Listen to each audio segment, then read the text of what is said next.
Here's a brief but annoying message to let you know that you could have first heard this episode 9 months ago if you were a subscriber to our Iron Filing Society Patreon offering. For the price of a pint and a St Clement's each month, you can get up to 4 episodes a week, 9 months before the rest of the world gets them. Early access to regular episodes, lots of other marvellous benefits, and there's absolutely no adverts or brief but annoying messages like this that will get right on your tits. Find out more and subscribe now at tftimemachine.com/ironfilings. Here we go, here we go, here we go, here we go, this is it! This is Top Flight Time Machine. I am Andy Hotbody Dawson. Pow, pow, pow. I'm Sam Nifty Delaney, so what? Welcome along. It's another Melchester Odyssey for your delight. In my left hand, I have the 28th of January, 1984 issue of Roy of the Rovers. It's got a very red background, which is appropriate, I think, because the theme, emotion, on the front cover is anger. I'll get to that in a minute. Before that, at the top, it says Norwich City Star in sign, please. Okay. Which is a poster of Norwich City Star, 1984. I'll have a guess as well, because I haven't looked at it. When I think of Norwich in the 80s, I suppose I think of Steve Bruce. I can't imagine them having him, though. That's and this good. is maybe a bit early for Steve Bruce. I think the other one who I remember in this era of Norwich City was, of course, Kevin Drinkle, who was their star striker, wasn't he? I'm thinking Keith Burchin. I can't remember him. Shall we open it up and see who it is? Yeah. Any more guesses before we go to that? Hang on. I tell you what. Here you go. I've forgotten this. Yeah. Didn't Chris Woods play for Norwich before he joined Glasgow Rangers? I think he did. I think so. I'm going to go Chris Martin Woods. O'Neill. Martin O'Neill, because he played for Norwich after he left. The Irishman. Man City, yeah. He went to Man City, and then he went to Norwich. Or did he go to Norwich then? Nottingham Forest. Anyway, let's open it up and see who it is. It's Paul Haylock. We should have known. Haylock. Who else? Fucking who? Hunk of the month. John Staff of Norwich wins £3. He'd sent in the nomination. Paul Haylock. Amazing way to win £3. Weird. This artist keeps popping up on my Instagram feed, and I've actually got quite into some of the stuff he posts, right? And I'm thinking, sometimes you follow someone and you think, how did I end up following this cunt, right? Not in a rude way. Like, I like his stuff, but I sort of think to myself, I can't remember how. I mean, I follow people on Twitter and you think, why did I ever end up following a person like this? And you try to trace it back. And I was trying to trace back this artist. I don't follow many artists. And then I realised that the reason I followed him was because he was someone who had written a letter to Roy the Rovers in the 80s. And then, like the fucking absolute fucking weirdos we are, we Googled him to see what he was up to now. Yeah. And it turns out he is an artist of some note. And so I was following him. Yeah. And then I remember that quite a while ago, I actually messaged him and said, look, we found this fucking letter you wrote. I can't remember what I proposed to him. It wasn't too long ago. Do you want to talk to us or don't you? We do a podcast and we've seen your name written in a comic and now we demand satisfaction. All right, and he's just totally ignored me. Just ignored it. Good on him. Good on him. Yeah, of course. No, that was only a few weeks ago. It was the guy who sent in the critique of the artwork in the comic, wasn't it? And then isn't that amazing? He was fascinated by he was fascinated by the artistic aspects of this comic, and then he goes on to be a genuinely successful artist of note. I think that's a wonderful story. And then the other guy who he doxed, he turned out to be a successful micro brewer. Yeah. So I mean, you are now a successful podcaster. Yeah. You started out digging holes in the ground with a spoon. I had a letter published in the Independent sports pages when I was 15. I think you mentioned this before. Yeah, and it was about England. It was really Lampardy. I don't think I've got it. I used to have it framed because my brother. I was so proud, but my brother Theo. Because it was slagging off Tony Adams, right? It was a real Lampardy thing. I do not believe that Tony Adams is I don't think he's at the level of technical proficiency required to play at that level, right? It was basically all that, and I was trying to write it all fancy and make out that I knew all about football. And I was like, Des Walker needs someone next to him who is ability on the ball in the more subtle art forms of the game. All this sort of bollocks, right? It was basically saying, drop Adams, he's a cunt. It was a personal prejudice anyway, because people didn't really like Tony Adams at that in those days. Thought he was a donkey, didn't they? They thought he was a donkey. But when I was a kid, I sort of thought football was... I thought it was a binary thing. I thought you were either a good player that was cool, right? Yeah. So you're like Glenn Hoddle or John Barnes, or when you were talking about defenders, you would have, once it got to like the early 90s, you would have definitely said Des Walker, that's a cool player.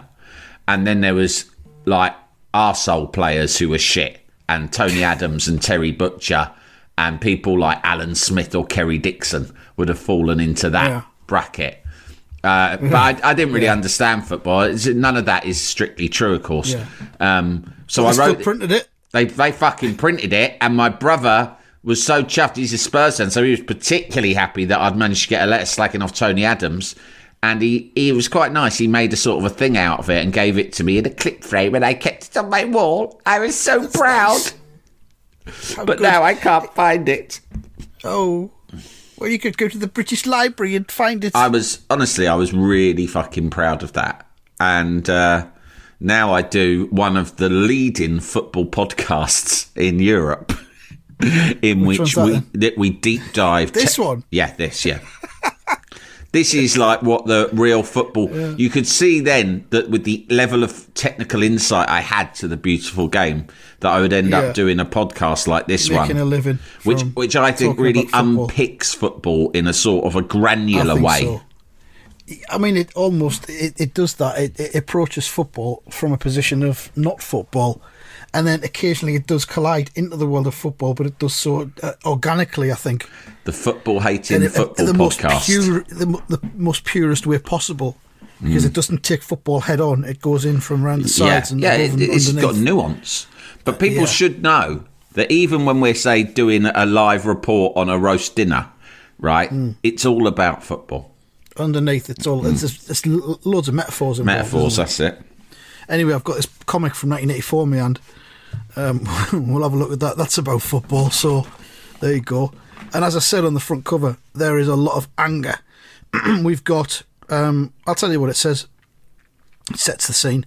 Faced with a tough FA Cup fourth round game against Port Dean, Melchester Rovers had been rocked by Roy's controversial team selections, but now more trouble was on its way to Melchester Stadium. Roy's come back to Melchester and started doing what he was doing when they drove him out last time, which is fucking about with the team selection and leaving out players that should be in the team. It was Charlie Carter last time with Tubby Morton playing. Now he's come back and he's dropped Rob Richards because Rob Richards pisses him off because he's a younger, better version of him. He's just repeated his same mistake again, hasn't he? I think Roy is getting to a point in his life where he needs... I mean, to be honest, and I know I say this all the time about people, but he does need to seek therapy because I think he's hit a point where nothing can make him happy. Mm-hmm. Do you know what I mean? Like he's got it all. He got it all, and it didn't make him feel any better. It didn't scratch that itch that had been bothering him his whole life. The helicopter, the sports car, the fit wife, the kids, the big house, the big house, the fancy television, the fame, the adoration, and I still feel like there's something. I don't feel right. I feel like there's something missing, like a gap in my soul. We never see him go to church, and listen, we don't. That's true. You and I aren't particularly religious people. I'd say we're both spiritual, right? Oh, completely, yeah. And I wonder whether or not he needs to examine something more spiritual. I mean, one of my favourite spirituality. One of my favourite songs about this kind of malaise is by the Style Council, "Ever Changing Moods," right? And Paul Weller in it is going, "Look, I've been around, I've seen it all, I've done it all, and yet I'm still not fucking certain what I'm here for." And I'll be honest, I still feel a bit down in the dumps sometimes, in spite of all of my pop success. Well, that's a warning. He phrases It's called, it better than I just did, but that's the essence of the song. It's called Collymmore's Law, isn't it? Collymmore's Law, yeah. Yeah, and you can have it all, and sometimes you need to, you need to examine. You need to start looking, at least reading, show some curiosity in the spiritual side of life, and that's what I think is missing from Roy. Because Roy, he left. Yeah, like you say, he left. He went to Walford. He got a different job, change of scene, more money. The whole time he was there, he was miserable, and he thought to himself, "Oh, I thought the grass was greener, but I had it made at Melchester." He's gone back to Melchester. Fucking hell.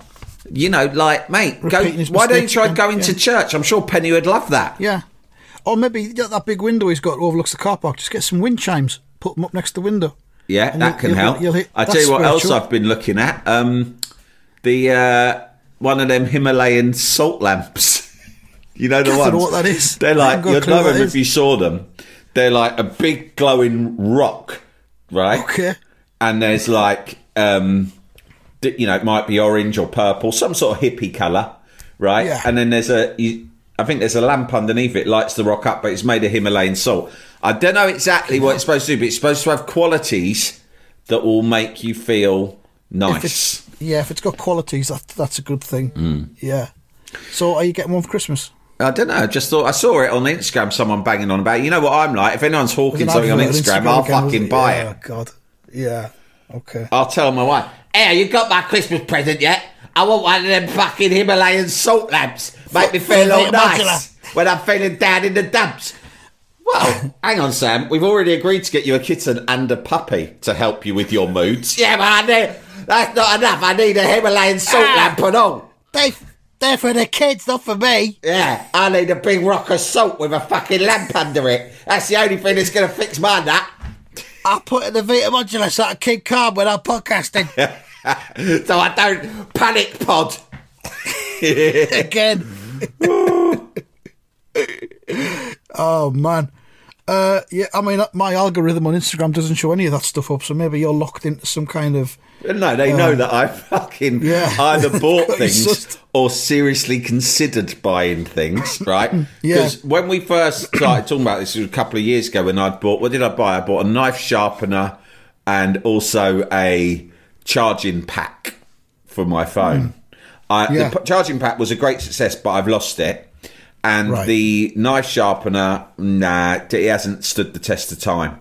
But now I've dialed back on that because I was embarrassed by some of the money I wasted. But I still, the algorithm will still know because they track your every click. It'll know that. They listen to your conversations as well. They listen to you speaking about stuff. Totally. They'll be listening to this now. Yeah. And I'm a serious considerer. That's what they know about me.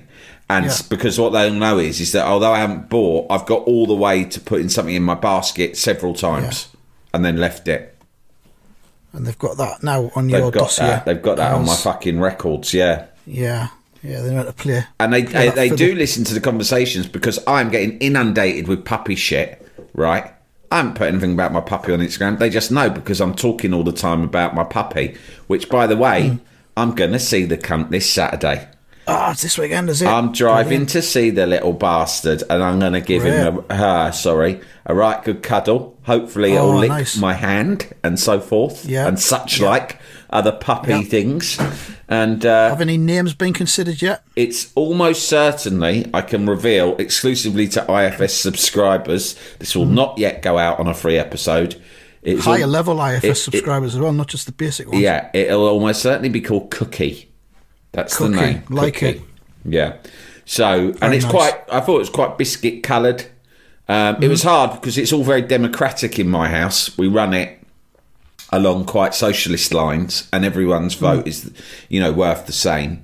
And so it's very complicated getting agreement on any name. Took us it was a very extensive process with naming Bobby the kitten.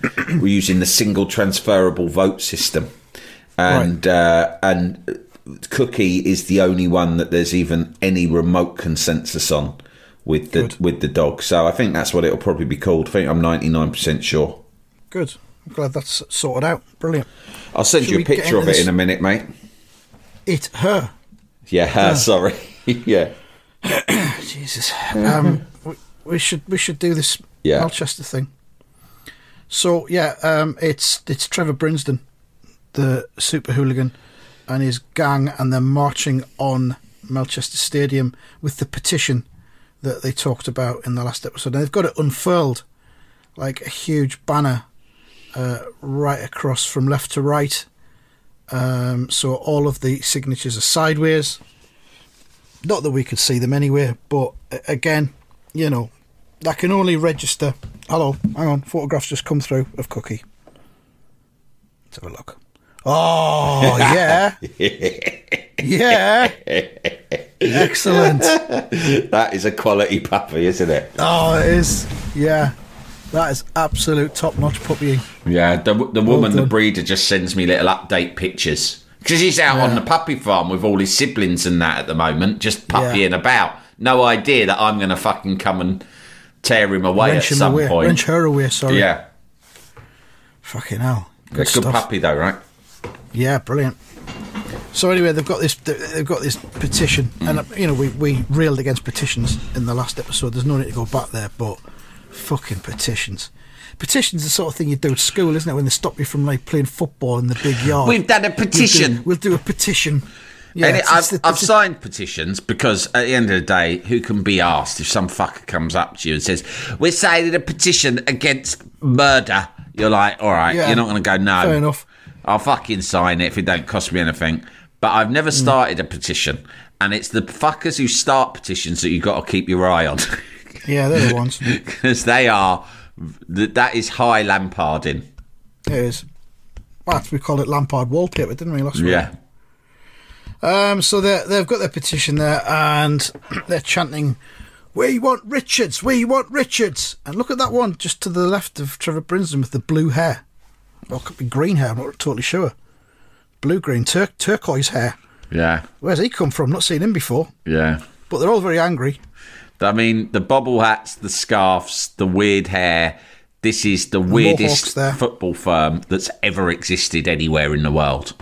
Yeah. They're a bunch of fucking oddballs. But in that sense, it's quite scary. Because if you saw a bunch of lads like that, you'd think, fucking hell, this lot. You're not sure what they're capable of, they'd stop at nothing. Yeah.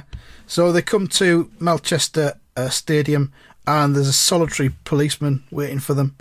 And he says, "Now then, Trevor, I trust this is going to be a peaceful demonstration." And Brinsden says, "You bet it is, officer. We've come to present a petition to Roy Race, demanding the return of Rob Richards, our top goal scorer." And it says, "The notorious Trevor Brinsden was Roy's greatest critic." That's quite a description of him. I would say he's Melchester's biggest cunt. Probably. I am Trevor Brinsden, Melchester's biggest cunt, and I am here to protest against the manager Roy Race's conduct. The man who was paid thousands of pounds by the club to lead this club to success, which he has done time and time again over the decades. I have an alternative opinion, and I'm here to present it. Fucking fuck off. I tell you what, he's getting really old. Like when he was first involved in, you know, the murder. Well, he was under suspicion of trying to murder Roy and so forth. He was still quite a young lad, but now it's getting embarrassing. Like in this close up of him, he just looks like he's getting really old. He's well past it. There's a bit of grey coming through. His face is haggard. And you're like, mate, by this age, you should have other focus in your life. Do you know what I mean? Like, start a family, have a hobby. Do you know what I mean? Yeah. Like, why are you doing this? He should be like me. He should be starting to go to the snooker at this point. Exactly. Like, more of a just rest lifestyle. It's like, why... Look at you, mate. You're fucking shouting at a policeman. You've got a load of punk rockers with you with various coloured mohawks. In 1984. In 1984. It's really weird. They're like... Having said do you know that, what they look like? They look like the mutants that invade the party in fucking Weird Science. The cunts who all turn up on their motorbikes. Yeah. Having said that rule of people looking 15 years older than they actually are, he might only be like 22. Yeah, that's true. But he looks 37, he exclusively eats fried breakfasts and cigarettes. Yeah. Oh, what a life. So we turn the page, we go inside, and has he said everything he said there? Yeah. Oh, yeah, we've collected 5,000 signatures so far, which proves it isn't just us who are upset by the way he's mucking about with the team. And then we go over the page, and Roy is in his office. There we are. The commotion had attracted the attention of Roy and Alec Amor, the club's temporary chairman, who we've encountered before. I forgot about this. This bloke's ridiculous.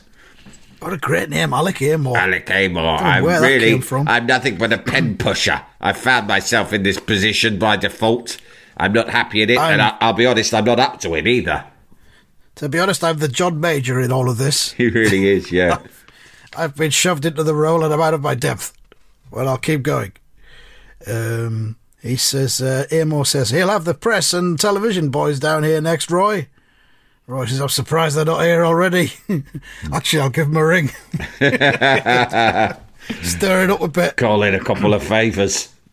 And then Roy storms out of his office.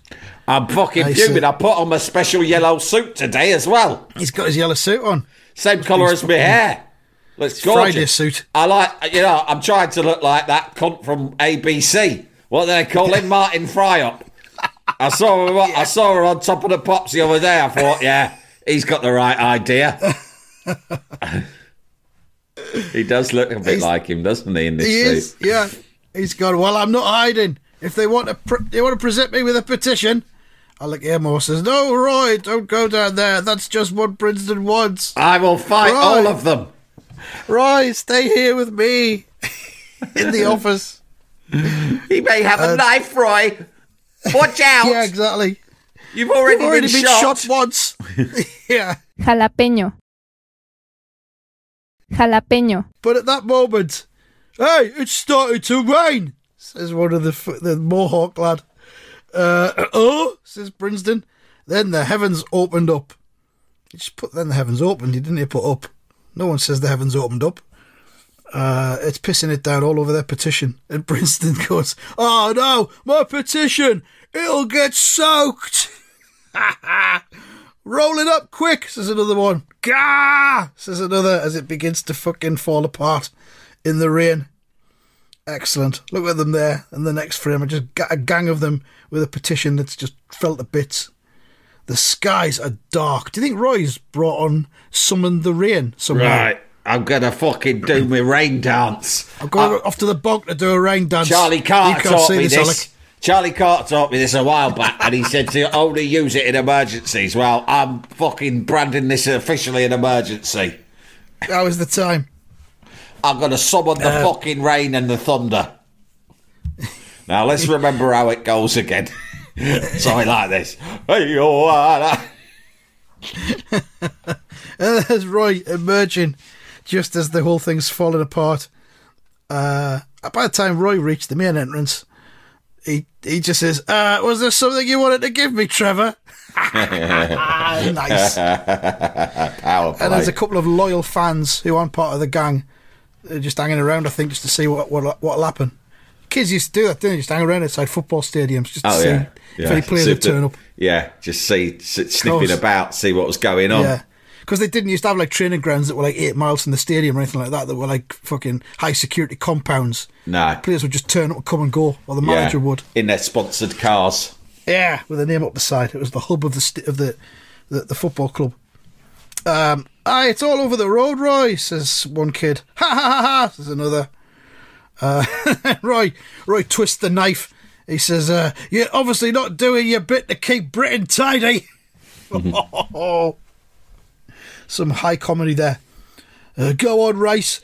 Sneer and snigger while you've got the chance, says Princeton. I'll have a right good fucking sneer and snigger. Have you noticed that I'm standing in this entrance, which is undercover? I am therefore not getting wet, unlike you cunt. And my brilliant suit, like the lad from fucking ABC, is immaculate. And you look like a drowned fucking rat. And I will definitely sneer and snigger for at least the next 3 minutes. Well, then the next frame, Princeton looks like some kind of like Shakespearean character almost. And he gives a long speech. Rob Richards is the best player we've got, and that includes you. If you don't keep him in the side after those 2 goals he scored against Rotherham, you'll have the whole town on your back. There you go, there's a warning for him. a little bit of penny action later on, further down. We'll get to that shortly. It's the first thing I saw when I turned the page. You ever thought they should give Penny her own strip? Yeah. The Adventures of Penny. Yeah. They'll probably have to put it in a girls' equivalent of Roy of the Rovers, because the main readers back in 1984 would absolutely not stand for that at all. No, but There were different times. Maybe, if they made it erotic. Oh, she's like a model or something. Yeah. While probably. Roy's at work, I have a secret career as an adult model. A lingerie model. Oh. Yeah, that would work, but you can't go back. No. Brinston is just a bag of wind, Roy, says Alec Aymore. A bag of wind, I say. But even I would like to know what you intend to do about young Richards. Here we go. The fucking management sticking its oar in again. Typical. And Roy immediately says, I thought we had an agreement, Alec. Team selection is the manager's business, right? And he storms off. Alec is left to try and placate him. Oh, of course, but when it concerns a local hero like young Richards, you've got to explain yourself to the fans. He'd be like, well, local hero? The cunt's 18. He's played 6 games. Exactly. Yes, he scored 4 times. But he's not a hero. He wants to be a fucking hero. He needs to earn it. Fucking YTS kid. That's all he is. Pay your fucking dues, Richards. That's why I put him wide right for fucking 3 games. He can run up and down, see what he's made of. The cunt still fucking cuts inside and scores goals, a greedy little shit. His ego's out of control. I should know. Takes one to know one. That night over dinner. I've been studying a lot of Buddhist philosophy recently, right? And doing a lot of work. work on a podcast told me to do it. On letting go of my ego. It's been very effective, actually. You might have noticed that I'm being a lot more humble of late. That's what that fucking Richards cunt wants to fucking take a leaf out of my book. So, that night over dinner, Roy pondered the problem with his wife Penny. Now, I don't know if they're in a restaurant here or just in the house. They've got to be in a restaurant. There's 3 candles in a candlestick. There's a bottle of wine there. But it's just in darkness. You can't see any other tables or any other people around. They're both dressed up. She's got a lovely pink dress on. And it's quite the romantic scene. She's still got this. She's rocking this new sort of hairdo, which I'm really. I mean, it must have been fashionable at the time, but I'm not. It's none of my business, of course. But I don't think. I tell you what, actually, she's looking a little bit like Jamie Lee Curtis, which is obviously a good thing. She's fucking gorgeous in this second picture, I think. Yeah, because she's sort of pouting, isn't it? Her eyes are very sultry, smouldering, sultry and smouldering. Her cheekbones. Very alluring. She looks a tiny bit high, which is a nice look. Yeah, I think that's probably what she was doing by then. I'm on something called Valium, Roy. Nice Dr. Smith gave it to me when I told him about my nerves and what you've done to them. And now I feel like great. I'm gliding all the time now, Roy. I'm neither happy nor sad. I just am, Roy. Fucking hell. I sometimes I just don't feel like speaking at all, and I don't speak for the whole day. Right, I see. Okay. Well, it doesn't sound that bad, to be honest. No, I can cope with that. I can work with it. Good. Continue. He said, maybe I ought to pick young Richards and make everybody happy. Fans, directors. But then Penny, she does have opinions. She says, that's something you'll never do, Roy. Take the easy way out. You fucking arsehole. The trouble is, young Rob has a habit of scoring goals, like those 2 in the last game. They were gifts, Penny, he says.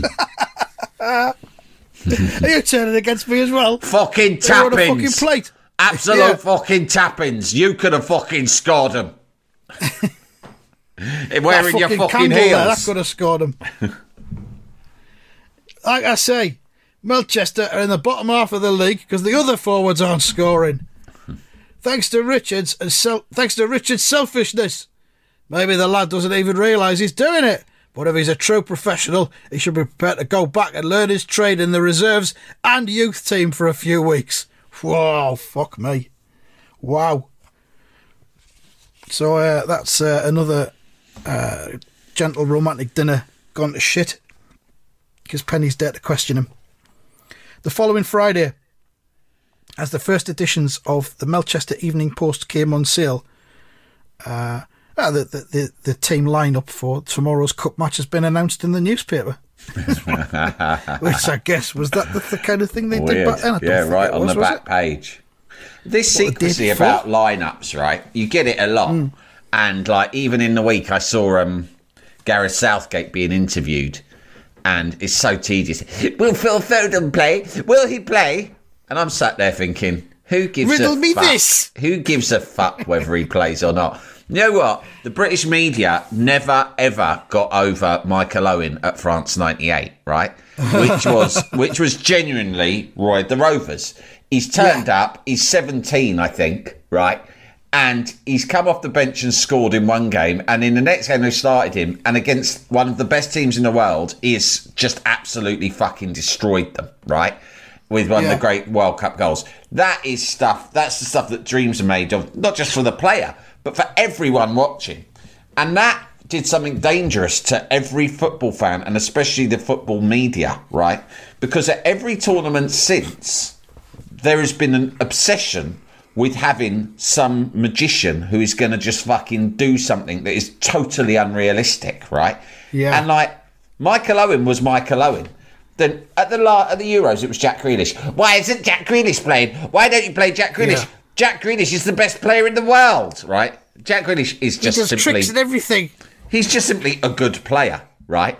He's not... Yeah. And you feel like saying to them, lads, like, settle down.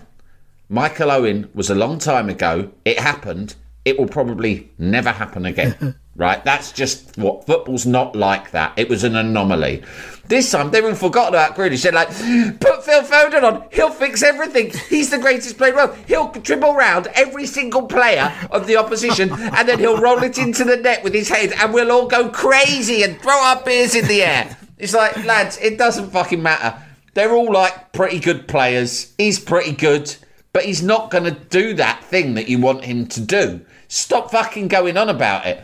You can go back to the World Cup before that, it would have been someone else. I can't even remember. You know who it was? I remember in 2016, they were all going, oh, Rashford is the new superstar. He's a world star. Get Rashford on, right? And then, like, they just move on. There's a new one every time that they believe is going to do what Michael Owen did. It's all football. It's the cult of the substitute. Yeah. It's the cult. It's the cult of, like, the unseen player.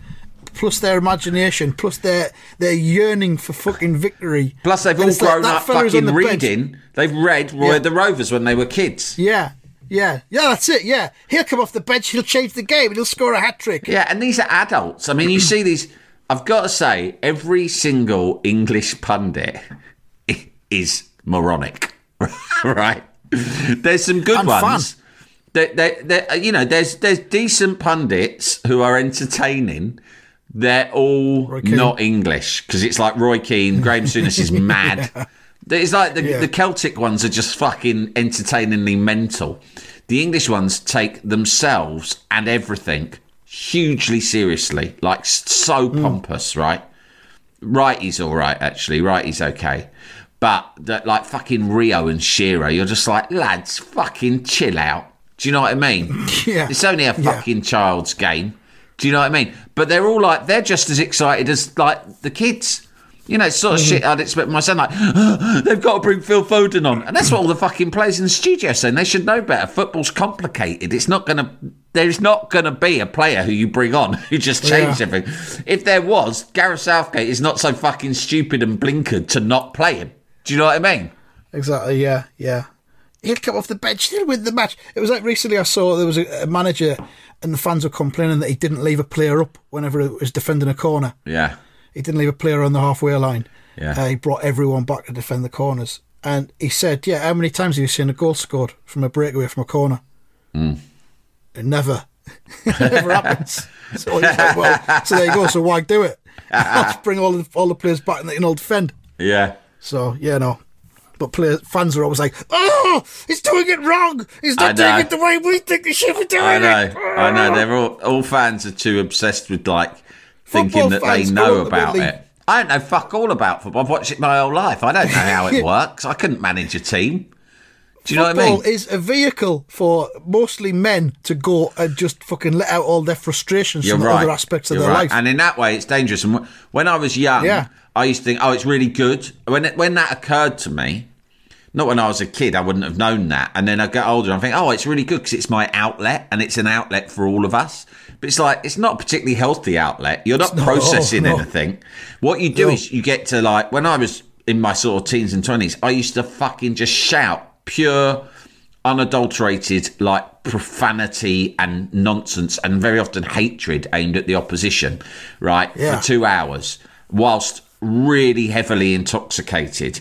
And then say that was good for me because it let me get all my frustrations out like it was primal screen therapy or something. It just made me fucking madder. Yeah. It's not good. That's why I go to snooker now. Yeah. Anyway, they've got the newspaper. Brinsden and his pals have gone down to buy the newspaper together. So they can look at the newspaper. Come on, lads. The team for the We're going to go and get a paper. Knock. We're going to read. Oh, no, hello. I think Johnny's going to read. Is Stephen? I think he's in his bedroom. Oh, could you tell him that it's Trevor from the football? I'm going up the newsagents and get a paper. Does he want to come with me? I think he's watching one of his... read it together. I think he's watching one of his programmes. I think one of his programmes is on. Well, can you ask him anyway? Steve, there's someone... What do you want, Mum? There's one of your friends at the door. What one, Trevor? Oh! I'm coming. Tell him I'm just putting my shoes on. Stop talking to him anyway. You're probably embarrassing me. Would you like to come in, Trevor? I've just made some tea. Would you like to come in? You can have a biscuit if you want. No, thank you, Steve's mum. I'm all right, have you? Then Steve comes out. Mum, of course he doesn't want a cup of tea. Do you know what that is? That's fucking Trevor. That's Trevor, the biggest cunt at the whole of Melchester. Don't you swear in my house. What's your language, young man? Sorry, Mum. Anyway, I'm going out to the newsagents with Trevor Brinsden. Sorry about my mum. She's a right Wally. No, that's all right, Steve. My mum's a bit of a knob and all. Yeah. I've got nothing against your old dear. So they're at the newsagents, and Brinsden's he's doing a big reveal. He says, "Now we'll find out if Mr. Rice has come to his senses." He's a fucking gangster or something. Fucking weirdos. These lads need to get a job. I mean, I'm sorry to sound Tory about it, but I think they need some fucking employment. This is when Robert Tebbett's talking about getting on your bike. Especially for young people. I'm starting to fucking see where Tebbett was coming from, mate. Yeah, absolutely. So Mohawk says, let's see if he's picked Rob Richards for the cup match. And then we see the back page of the paper. The headline is, Richards out. No place for Rovers Super Kid. No! Rob isn't even in the squad! That does it! We're really going to put the pressure on Roy Rice now. And there's the cup match team. Carter, Baxter, Mackay, Guthrie, Naylor, Slade, Gray, Jones, Ritchie, Race, Wallace, Sub, Logan. So further on in the publication, final page, it was still raining. Oh, fuck. As Brinsden and his pals queued for admission to Portdean Stadium on Saturday. Oh, it's an away game. Extra chance of a bit of activity. They're there. They've got a new banner, which is on the end of a stick. It says, race must go. Race just come back. Now race must go again. It's probably one they had in storage from a few months ago. Well, they tried to drive them out last time. Race out! Race out! Portdean fan says, Melchester fans demanding Roy Race's resignation. That isn't a very good start for Melchester. Fucking cunt. And the match begins, still lashing down with rain. By contrast, Port Dean made a brilliant start. The pitch is cutting up already, but Dean's usual power play is just right for these conditions. Oh, Port Dean have got a power play, Sam. I don't know what that is. Long through ball, it says in the next. So they must be like lower league kind of kick and rush team. Especially in that condition, and the pitches being what they were as well. You can see as they run, there's a lot of mud kicking up from their boots. Yeah. That's the stuff, Port Dean. Chris Vallard's away. Oh, Chris Vallard. Oh. Roy chased back to help out his defence. High ball comes in, and he's going to challenge for it. Good cross, he thinks. I'll have to give away. Not bad. Yeah, well, very impressive, but I will deal with it. I'll have to give away a corner, he thinks. Oh, well. But then he slips in the mud. I've slipped. Fuck Race has slipped. This is not the race way. Race has slipped. These fucking... Someone's tampered with my boots. He slips, his right hand comes up, ball hits it. Handball! Shouts Port Dean player. That's not allowed in the rules. And he's got both his arms outstretched as he gleefully shouts, handball! Yahoo! Yeah. The referee had no alternative. He's given away a fucking pen. I can't believe it. He's given it. Penalty to Port Dean. Oh, man. And then we see a close-up on Brinsden's gang, and one of them says, go! Port Dean are going to take the lead with a penalty given away by Race. But Brinsden looks fucking delighted. Look at the fucking glee on his face. He says, baby, it's just as well. If Rovers get knocked out of the cup, Race will get the blame. He might even get the sack. And then what, Brinsden? What happens then? What, give it to Blackie Gray again. Blackie again? You're just being the same fucking mood. This is just like nothing will ever... You and Roy are actually like peas in a pod. Nothing will ever satisfy either of you. Yeah, that's it. Next week, Rovers get a stirring half-time lecture from Roy. And do you have marks out of 10 for that? I will give that... Oh, it was very eventful, that. I'm going to give it a 9. Yeah, I'll give it a 9 as well. Yeah. 9.5, actually. Yeah, it had a lot in it. It had a lot. It had protests. I like it when it's a mix of off-the-pitch and on-the-pitch drama. Yeah, definitely. So there we are. Whoa, 42 minutes. How about that? That's it from this one. We'll be back with more the stirring halftime lecture from Roy and much, much more next time. Thank you very much and goodbye. Goodbye.